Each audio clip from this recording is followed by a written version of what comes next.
Bonjour, je suis Michel Dalmas, enseignant-chercheur HDR au sein du groupe IGINC Éducation, directeur de l'Institut prospectif des métiers du commerce.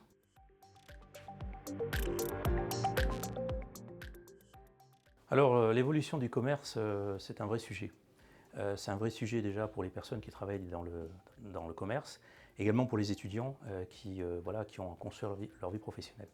Alors, sans trop rentrer dans les détails, parce que je dirais que c'est quand même un sujet très compliqué, un sujet de spécialiste, je dirais qu'il y a en fait trois grands domaines. Le premier domaine, c'est celui du e-commerce. Donc là, je dirais la situation évidemment du commerce sur Amazon en particulier.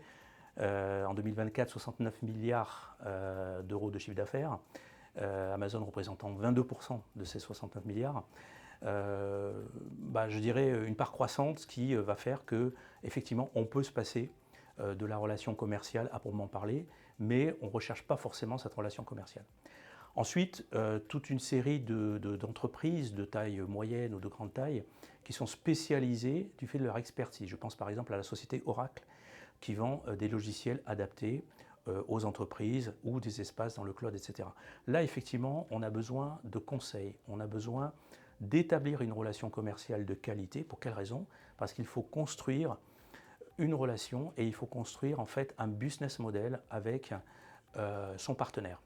Et ça, c'est tout à fait essentiel de l'avoir compris parce que, en fait, on doit être spécialiste finalement, mais en même temps dans la connaissance et dans la compréhension du besoin du client.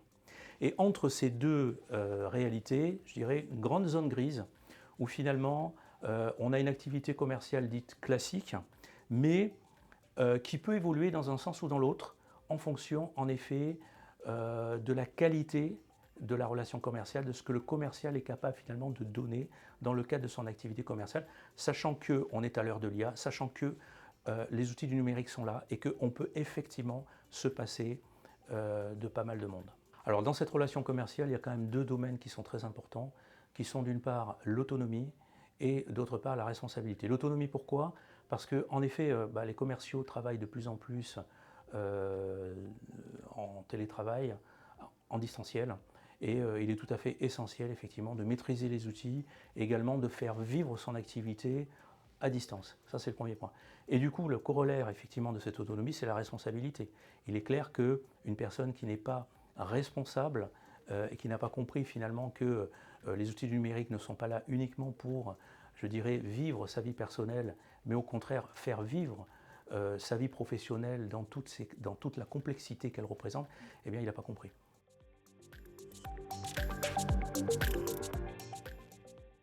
Alors, sans trop rentrer dans les détails, on a identifié un certain nombre de scénarios, je peux vous les détailler.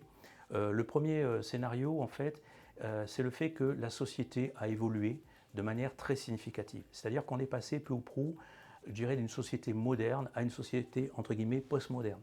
Et ça veut dire? Ça veut dire que la personne est multiple.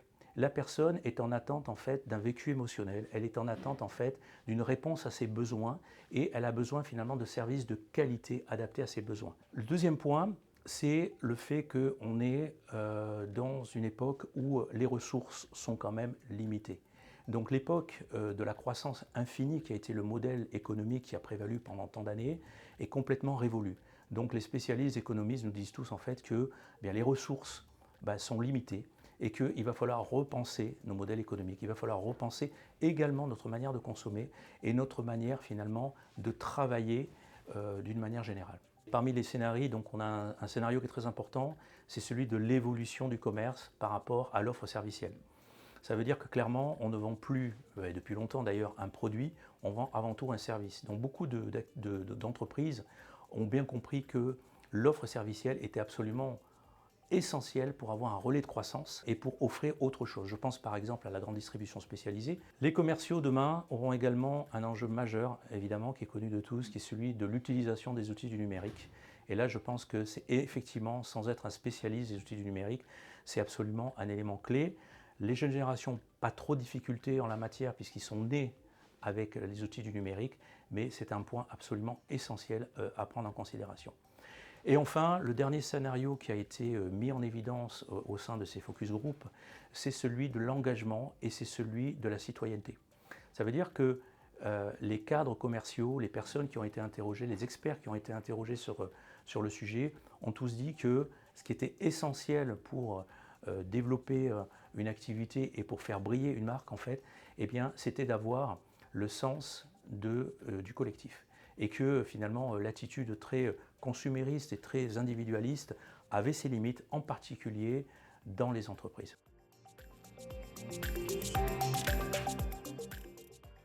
Alors finalement, quelles sont les valeurs pour les futurs commerciaux aujourd'hui et demain? Alors peut-être la première valeur à comprendre, c'est que le taylorisme est terminé. Ça veut dire que la production de masse, même si elle est toujours là, eh bien ça, c'est pas l'avenir. Ça veut dire que clairement, l'IA nous oblige en fait à tirer vers le haut la relation commerciale et à offrir un service de qualité. Donc le sens de la qualité, le sens du service rendu, c'est absolument essentiel. La deuxième qualité pour un commercial, c'est effectivement l'autonomie. C'est un peu la conséquence de tout cela. Ça veut dire que le travail, c'est avant tout une affaire de personne, mais également de conscience professionnelle et de capacité finalement à vivre la relation commerciale à distance. Une valeur également très importante, c'est celle de l'engagement. Ça veut dire que les dirigeants, les cadres commerciaux veulent des gens motivés, qui ont envie de s'investir personnellement. Alors c'est vrai qu'on est un petit peu, je dirais, à contre-courant de ce qu'on peut lire de ça et là concernant les nouvelles générations, mais je pense que les nouvelles générations sont prêtes à être motivées, engagées, dès lors qu'elles ont compris finalement quels sont les enjeux de l'entreprise et qu'elles sont surtout associées à la prise de décision. Alors le commerce, c'est aussi l'ouverture à l'autre. C'était vrai hier, c'est encore plus vrai aujourd'hui, du fait de la multiplicité de la relation commerciale, des situations, etc. Donc le respect des différences et surtout la capacité à travailler avec autrui, même si on n'a pas toutes les clés, même si on ne comprend pas finalement quelles sont les motivations des uns et des autres. Ça, c'est extrêmement important. Et enfin, peut-être une valeur qui est vraiment essentielle et qui est assez nouvelle, assez innovante, c'est celle de singularité. Alors qu'est-ce que la singularité? Eh bien, c'est une valeur qui consiste à dire je suis moi, différent des autres, et de cultiver cette différence. Loin l'époque où on était tous à peu près remplaçables, en fait. J'ai fait une grande école de commerce, je suis diplômé de telle école, et donc j'ai droit à. Ce temps-là est complètement révolu. Ce temps-là est complètement terminé. Ce qui compte aujourd'hui, c'est la capacité à développer une différence et quelque chose qui va nous permettre finalement de construire une mosaïque humaine à partir de ce que l'on est, parce qu'on sera différent. Un troisième de mêlée qui est également un peintre, un artiste peintre, croyez-moi, ça intéresse énormément les entreprises. Ce troisième de mêlée, en fait, il montre que c'est un combattant. Donc il est capable d'aller au combat, il est capable de défendre une position, mais c'est également quelqu'un qui a une sensibilité, qui est quand même capable de comprendre et qui est à l'écoute en fait de son environnement. Et ça c'est très important, parce que ces deux réalités sont vraiment essentielles pour une activité commerciale. Alors est-ce qu'il y a certains métiers qui risquent de disparaître? Oui, certainement. Alors peut-être des métiers à risque, le métier par exemple de commercial dans la grande distribution spécialisée, où en effet le client il vient chercher en fait un conseil, il vient chercher des idées, il vient chercher finalement d'être soutenu par rapport à son projet d'achat, etc. Donc si effectivement le commercial lui indique de se référer à un site sur Internet, évidemment il n'a pas compris quels étaient les enjeux. Merci beaucoup, je crois qu'on peut dire que le cap est atteint.